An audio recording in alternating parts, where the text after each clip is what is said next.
Səs gəlir, qulağım səsdədir mənim. Baxıram, gözüm yol üstədir mənim. Bilirsən ürəyim xəstədir mənim. Dərmanı 2 qat atıram hər gün. Ömrümü verərəm gülməyin üçün. Mənim bu halımı bilməyin üçün.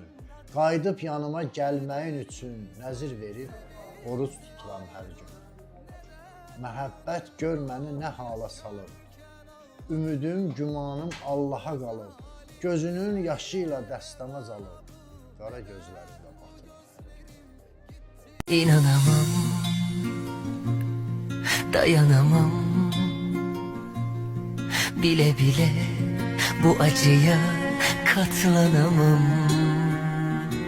Neler diledim, ah neler bekledim. Zavallı gönül söyle benden ne ister?